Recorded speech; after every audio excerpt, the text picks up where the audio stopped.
Welcome to Nanak classes. दोस्तों, Nanak classes के YouTube channel पे आपका स्वागत है। आज है 16 नवंबर और 16 नवंबर 2023 के जितने भी most important Rajasthan current affairs के क्वेश्चन बनते हैं, आज हम उनका डिस्कस करेंगे।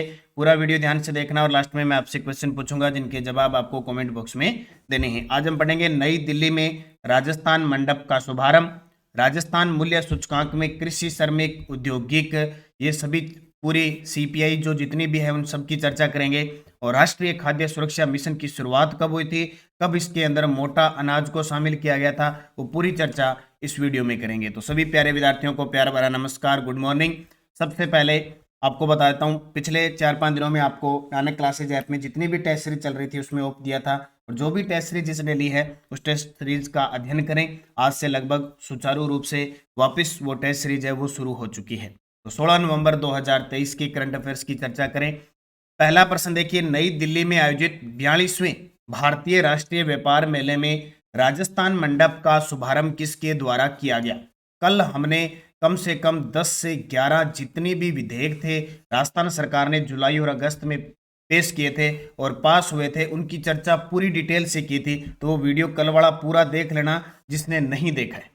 42वें भारतीय अंतर्राष्ट्रीय व्यापार मेले में राजस्थान मंडप का शुभारंभ किसके द्वारा किया गया। डॉक्टर मनीषा अरोड़ा और विनू गुप्ता। किसके द्वारा? डॉक्टर मनीषा अरोड़ा और विनू गुप्ता, इन दोनों के द्वारा इनका शुभारंभ किया गया। अब इन दोनों ने शुभारंभ किया तो कौन है डॉक्टर मनीषा अरोड़ा और कौन है विनू गुप्ता, इन दोनों की चर्चा करेंगे। उषा शर्मा को आप जानते हो, वर्तमान राजस्थान की मुख्य सचिव है। तो 14 नवंबर 2023 की बात है, बाल दिवस की भी बात है। इस दिन नई दिल्ली के प्रगति मैदान में प्रारंभ हुए 14 दिवसीय 42वें भारतीय अंतर्राष्ट्रीय व्यापार मेले के नए रूप में निर्मित राजस्थान मंडप का शुभारंभ राज्य की अतिरिक्त मुख्य सचिव उद्योग व वाणिज्य विभाग की विनू गुप्ता यानी रेरा की निदेशक और राजस्थान लघु उद्योग निगम लिमिटेड राजसिको की प्रबंध निदेशक डॉक्टर मनीषा अरोड़ा ने किया। ये क्वेश्चन बहुत इंपॉर्टेंट है। राजसिको की स्थापना 1961 को हुई थी, ठीक है, जबकि राजसिको को कंपनी का दर्जा 1975 के अंदर दिया था। ये अब की बार रीट लेवल फर्स्ट में क्वेश्चन आया था। तो आपको क्या याद रखना है, 14 दिवसीय 42वें भारतीय अंतर्राष्ट्रीय व्यापार मेला आयोजन, राजस्थान मंडप का शुभारंभ विनू गुप्ता और राजसिको प्रबंध निदेशक डॉक्टर मनीषा अरोड़ा ने किया। दुबई में आयोजित साउथ एशियन चैंपियनशिप में ऋषभ जैन ने किस खेल में स्वर्ण पदक जीता है। दुबई में आयोजित साउथ एशियन चैंपियनशिप में ऋषभ जैन ने किस खेल में स्वर्ण पदक जीता है। तो बैडमिंटन के अंदर ऋषभ जैन ने स्वर्ण पदक जीता है। पीछे एशियन गेम हो चुके हैं, पैरा एशियन गेम हो चुके हैं और राष्ट्रीय खेल हो चुके हैं। इनके जितने भी क्वेश्चन हैं उनको अच्छे तरीके से भाई याद रख लेना। बार बार मैं इनको करवा रहा हूँ। नानक क्लासेस शिव सर में मैंने आपको स्पेशल करवा दिए, तो इनकी चर्चा जब जब और होगी हम चर्चा करते रहेंगे। तो सिर्फ इतना ही याद रखना है, दुबई में आयोजित साउथ एशियन चैंपियनशिप में जयपुर के ऋषभ जैन ने बैडमिंटन खेल में स्वर्ण पदक जीता। खिलाड़ी का नाम याद रखना। तीसरा प्रश्न, विधानसभा चुनाव 2023 में किस विधानसभा सीट से कांग्रेस प्रत्याशी की निधन होने के कारण चुनाव स्थगित किए गए। जी बिल्कुल, अब की बार राजस्थान के अंदर 16वीं विधानसभा के चुनाव होंगे 25 नवंबर को, ठीक है, 25 नवंबर को। और विधानसभा के चुनाव करवाता है केंद्रीय चुनाव आयोग। राजस्थान में सीटें हैं 200 और 200 सीटों पे चुनाव होने थे, लेकिन अब एक सीट है कर्णपुर से, विधानसभा सीट से कांग्रेस के प्रत्याशी थे, ठीक है, उनकी मृत्यु होने के कारण उनका निधन हो गया। इस कारण यहाँ अब चुनाव नहीं होंगे। अब ये चुनाव होने के बाद में चुनाव होंगे, क्योंकि नामांकन की तारीख वापस लेने की सब जा चुकी है, अब तो चुनाव ही होंगे। और अब बुजुर्ग जो 80 प्लस है, प्लस दिव्यांग जो ज़्यादा 40% से ज़्यादा है, उनको घर बैठे मतदान की प्रक्रिया भी शुरू हो चुकी है। तो यहाँ चुनाव स्थगित हो गए। इसका मतलब 200 में से 199 सीटों पर ही चुनाव होने हैं। तो श्री गंगानगर जिले के कर्णपुर से विधायक और कांग्रेस उम्मीदवार गुरमीत सिंह कुन्नर का निधन हो गया। निधन के बाद अब कर्णपुर सीट पर 25 नवंबर को वोटिंग नहीं होगी। इस सीट पर अब चुनाव आयोग बाद में चुनाव करवाएगा, जो भी निर्धारित तिथि उनकी होगी। प्रदेश में लगातार ये तीसरा चुनाव है जब सभी 200 सीटों पर एक साथ वोटिंग नहीं होगी। 2013 में चूरू से बसपा उम्मीदवार का निधन होने के कारण 2018 में रामगढ़ से एक उम्मीदवार का निधन हो गया था और अब ये तीसरी बार ऐसा हो रहा है। तो अब सीटों पर 199 सीटों पर चुनाव। एक चीज आपको याद रखनी है, राजस्थान विधानसभा के पहले जो चुनाव हुए थे, प्रथम विधानसभा के, वो 160 सीटों पे हुए थे। दूसरे हुए थे वो 176 सीटों पे हुए थे। चौथे हुए थे वो 184 सीटों पर। और छठी विधानसभा थी वो 200 सीटों पर हुई थी। 1977 की बात है। उसके बाद आज तक राजस्थान विधानसभा में सीटें कितनी हैं? 200। अब ये मतलब नहीं है कि 200 सीटें 199 पर, ये याद नहीं रखना, ये तो है ही। लेकिन वैसे कह रहे हैं कि टोटल सीटों पे 160, 176, 184 और छठी विधानसभा के पास 200 थे। आज भी कितने हैं? 200 विधानसभा सीटें हैं। एक बूस्टर डोज देख लो, इंपॉर्टेंट है क्योंकि पहली बार चुनाव आयोग ने किया है। तो प्रदेश में 62,927 मतदाताओं ने विकल्प के तौर पर इस सुविधा को आवेदन के रूप में लिए। कौन सी? जो घर बैठे मतदान की, यानी वोट फॉर फ्रॉम होम। प्रदेश में 80 वर्ष से अधिक आयु के 51,033 मतदाता है और विशेष योग्यजन जो दिव्यांग है 40% से अधिक, वो 11,894 मतदान है। तो पहला वोट फ्रॉम होम के तहत महावीर नगर के दिव्यांग भारत शर्मा ने पोस्टल बैलेट से पहला वोट घर बैठे डाला और बुजुर्गों में पहला मतदान हवा महल की इंदु बाला के नाम दर्ज। ये थोड़ा सा ध्यान रखना क्योंकि अब जैसे जैसे चुनाव आते जाएंगे हमें कुछ चीजें ध्यान रखनी है कि चुनाव 25 नवंबर को हुए, मतगणना 3 दिसंबर को होगी, कितने प्रतिशत चुनाव हुए, सबसे ज्यादा कहाँ हुए, सबसे कम। हम धीरे धीरे हम पढ़ते रहेंगे ताकि पूरा अपडेट हमें विधानसभा का मिल जाए। राजस्थान मूल्य सूचकांक में कृषि श्रमिकों के लिए सीपीआई एल का आधार वर्ष। अब 2-3% आपको अर्थव्यवस्था के करवा रहा हूँ जो आने वाले हर एग्जाम में इंपॉर्टेंट रहेंगे। खास करके कॉलेज लेक्चरर का एग्जाम है उसमें भी आपके लिए बहुत इंपॉर्टेंट रहेगा। तो काम की चीजें हैं ये, क्योंकि अभी सरकार आचार संहिता लगी है, सरकार काम नहीं कर रही है। सरकार चाहे वो कांग्रेस सरकार है, बीजेपी सरकार है, कोई भी सरकार, अब जो पार्टी है वो अपने मुद्दे और योजनाएं कहते हैं कि हम आ गए तो हम ये करेंगे वो करेंगे, वो घोषणाएं आपने देखी हुई। तो उन पे न जागते हमें एग्जाम की दृष्टि वाले क्वेश्चन पढ़ने। तो राजस्थान मूल्य सूचकांक में कृषि श्रमिकों के लिए आधार वर्ष है 1986-83। कौन सा? 1986-83। इसमें अलग अलग है सारे, अब मैं आपको बता रहा हूँ। तो तथ्य देखो, राज्य में थोक मूल्य सूचकांक का आधार वर्ष तो है 1999-2000 WPI का। उपभोक्ता मूल्य का सूचकांक है सीपीआई का 2012। अब उपभोक्ता सूचकांक में अलग अलग है। औद्योगिक श्रमिकों का है 2016, कृषि श्रमिकों का है 1986-83 और ग्रामीण श्रमिकों का है 1986-83।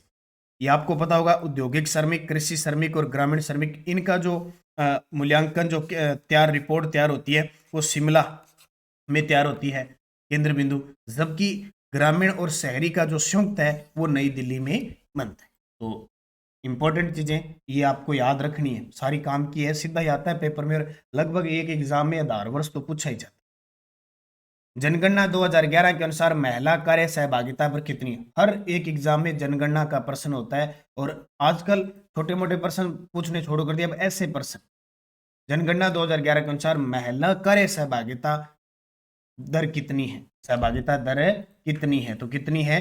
33.47%। कितनी? 33.47। अब ग्रामीण, शहरी, महिला, पुरुष सारी देख लो। जनगणना 2011 के अनुसार राजस्थान की कार्य सहभागिता दर, राजस्थान की कार्य सहभागिता दर तो है 43.46। जनगणना 2011 के अनुसार राजस्थान की कार्य सहभागिता दर है, यानी कार्य सहभागिता दर है 43.6, ठीक है, प्रतिशत। पुरुष की है 52.53%, महिला की है 33.47%, ग्रामीण है 45.94% और शहरी है 29.56%। एक आधा प्रश्न आता ही आता है। ये 43.6 वाला बहुत बार आ गया, ये पुरुषों वाला बहुत आ गया। तो चारों ही पॉइंट याद रख लेना, आपको कहीं ना कहीं किसी न किसी एग्जाम में मिल जाएगा। राष्ट्रीय खाद्य सुरक्षा मिशन के तहत किस वर्ष मोटा अनाज यानी मक्का और जौ और वाणिज्य फसलों को शामिल किया गया? राष्ट्रीय खाद्य सुरक्षा मिशन जो चल रहा है उसके तहत पहले गेहूं और दलहन को शामिल किया गया था। अब मोटा अनाज यानी खास करके मक्का और जौ और जो वाणिज्यिक फसल है खास करके राजस्थान में कपास को शामिल किया गया है 2014-15 से। 2014-15 से इसको शामिल किया गया है। अब थोड़ी सी डिटेल देख लो। राष्ट्रीय खाद्य सुरक्षा मिशन केंद्र प्रवर्तित योजना के रूप में पहले 2007-8 में गेहूं और दलहन पर प्रारंभ की गई थी, यानी केंद्र के द्वारा शुरू की गई थी 2007-8 में और राज्य में गेहूं और दलहन पर प्रारंभ की गई थी। 2015-16 से केंद्र और राज्य का वित्त पोषण 60-40 हो गया। 2015-16 से केंद्र और राज्य का वित्त पोषण 60-40 हो गया। 12वीं पंचवर्षीय योजना के दौरान 2014-15 में मोटा अनाज, मक्का और जौ और वाणिज्यिक फसलों को शामिल किया गया। और वाणिज्यिक फसलों में हमारे आती है राजस्थान के अंदर कपास को शामिल किया गया। तो ये कितना गजब का प्रश्न है। ये पूछा जा सकता है राष्ट्रीय खाद्य सुरक्षा मिशन स्टार्ट कब हुआ? 2007-8 में। राज्य में कौन किन फसलों पर? गेहूं और दलहन पर। उस समय केंद्र का 100% था। 2015-16 में केंद्र और राज्य का वित्त पोषण हो गया 60-40 और 2014-15 में मोटा अनाज यानी मक्का, जौ और वाणिज्यिक फसलों को भी शामिल कर। ये प्रश्न कभी पुराने नहीं होते, ये हमेशा रहने चाहिए दिमाग के अंदर अपडेट। ठीक है, नानक क्लासेस शिव सर पर आपको ऑनलाइन पीडीएफ मिलती है, क्विज मिलती है, क्विज डेली देखा करो इस पे। अब जीके की क्विज भी आज से मिलनी स्टार्ट हो जाएगी, इंपॉर्टेंट अर्थव्यवस्था के प्रश्न। तो वीडियो के डिस्क्रिप्शन में लिंक है, एक तो नानक क्लासेस शिव सर नाम से और एक करंट अफेयर्स नानक क्लासेस, दोनों हमारे जो टेलीग्राम चैनल है वो ज्वाइन कर लो ताकि आपके पास ताजा अपडेट मिलती रहे। पिछले वीडियो का क्वेश्चन क्या था? राजस्थान में वर्तमान में संचालित कितनी फ्लैगशिप योजनाएं हैं? तो 33 फ्लैगशिप योजनाएं हैं और इनका वीडियो मैंने आपको अब अभी नानक क्लासेस शिव सर पर आपको 9 बजे प्राप्त हो जाएगा। किस विभाग की कौन सी योजना है, पहले तो आपको इतना याद रखना है कि किस विभाग में कौन सी योजना है। अब आपके लिए क्वेश्चन जिसका जवाब आपको कमेंट बॉक्स में देना है। राजस्थान संगठित अपराध नियंत्रण विधेयक 2023 पारित करने वाला देश का कौन सा राज्य है? प्रथम, चौथा, आठवां, 10वां? सही जवाब देना है। यस्टरडे डोज देखो, उदयशाही, अमरशाही, विजयशाही और सहानी ये सब राजस्थानी पगड़ियों की शैलियां हैं। आदिवासियों में पगड़ी के स्थान पर पोतिया पहना जाता है। पट, दुकोल, वसन, चोल, निचोल ये साड़ियों के प्रकार हैं। विधवा पुनर्विवाह अधिनियम किसके प्रयासों से बनाया गया? ईश्वर चंद्र विद्यासागर। और लोकाई, कांदिया और मोसर संबंधित है मृत्यु बोध से। ठीक है, अब आपके लिए 5 question. Rajiv Gandhi civil aviation university कहाँ बनेगी? मारवाड़ मेडिकल यूनिवर्सिटी कहाँ बन रही है? राजीव गांधी फिनटेक यूनिवर्सिटी कहाँ बन रही है? महात्मा गांधी दिव्यांग विश्वविद्यालय कहाँ बन रहा है? और Rajiv Gandhi centre for IT development and e governance कहाँ स्थापित हो रहा है? पांचों करंट के क्वेश्चन है, जवाब देने हैं। और आप सभी प्यारे विद्यार्थियों को बताता हूँ जिसने भी टेस्ट सीरीज ले रखी है राजस्थान सामान्य अध्ययन की नानक क्लासेज ऐप में, आज से वापस टेस्ट सीरीज शुरू हो चुकी है। पिछले 3-4 दिनों से दीपावली पर्व का अवकाश था, तो आज का जो टेस्ट होगा आपका राजस्थान के आभूषण का टेस्ट होगा शाम 6 बजे नानक क्लासेज ऐप में। 9 बजे इसकी व्याख्या मिलेगी। तो तैयार रहिए, मस्त रहिए, अभ्यास कीजिए, टॉपिक पढ़ के शाम को टेस्ट दीजिए। और ये वार्षिक करंट अफेयर जनवरी से दिसंबर मात्र 100 रुपए में। डेली आपको इसमें टेस्ट मिलता है करंट का, वीकली मिलता है, मंथली मिलता है, मंथली पीडीएफ मिलती है आपको प्रिंट निकालने के लिए। बाकी दीपावली ऑफर पूरा हो चुका है। कॉलेज व्याख्याता, सामान्य विज्ञान, रीट वगैरह, एलडीसी वगैरह सारी टेस्ट सीरीज चल रही है। ज्वाइन करो, अच्छे तरीके से मेहनत करो। और एनसीईआरटी बुक, कोई विद्यार्थी सीटेट का एग्जाम, रीट का एग्जाम या कोई भी राष्ट्रीय स्तर का जहाँ इंडिया के क्वेश्चन आते हैं, ठीक है, वर्ल्ड के क्वेश्चन आते हैं, 6 से 10 के नवीन संस्करण की संपूर्ण अध्याय पर आधारित online test series Pratap classes पे शुरू है। प्रताप क्लासेज यूट्यूब चैनल जो हमारा दूसरा चैनल है जिसपे राष्ट्रीय अंतर्राष्ट्रीय करंट अफेयर्स डेली मिलता है सुबह, और बाकी जीके की वगैरह दिल्ली पुलिस की इनकी क्लास मिल रही थी अब, और जो भी आए हुए प्रश्न मिल रहे हैं। तो प्रताप क्लासेज को ज्वाइन कर लो, यूट्यूब को सब्सक्राइब कर लो, वहां इसकी क्लास मिलेगी। और प्रताप क्लासेज ऐप में इसका टेस्ट मिलेगा मात्र 100 रुपये अभी तक इसका चार्ज है, उसके बाद में इसका 200 रुपये जो हो जाएगा। तो बहुत ही खास, और ये समझ लो कि चाहे सीटेट दे लो, चाहे रीट दे लो, चाहे कोई दे लो, ये आपको एनसीईआरटी किताबें पढ़नी पड़ेगी। एक एक चीज यहाँ से, यानी 10 प्रश्न आगे तो 9 प्रश्न यहीं से मिलते हैं। कहीं भी देख लो, एनसीईआरटी बुक पढ़ो, तो आपके लिए एक एक लाइन से क्वेश्चन निकाल कर और यहाँ से दी गई है। मात्र 100 रुपये में आपके लिए इतनी मेहनत की जा रही है। तो आप ज्वाइन करें, सारे विद्यार्थी मेहनत करें, निश्चित आपको सफलता मिलेगी। और पीटीए शारीरिक शिक्षक की सेकंड पेपर की कंप्लीट कोर्स की रिकॉर्डेड क्लासें उपलब्ध है। 2999 की जगह मात्र 2100 रुपये में ऑफर चल रहा है। आज ही ज्वाइन कीजिए और रीट लेवल फर्स्ट, प्री और मेंस की जो तैयारी करें, रिकॉर्डेड क्लासें आपको मिलनी शुरू होगी अपने मात्र 1499 में। तो मेहनत कीजिए, निश्चित आपको सफलता मिलेगी। धन्यवाद, जय हिंद, जय भारत।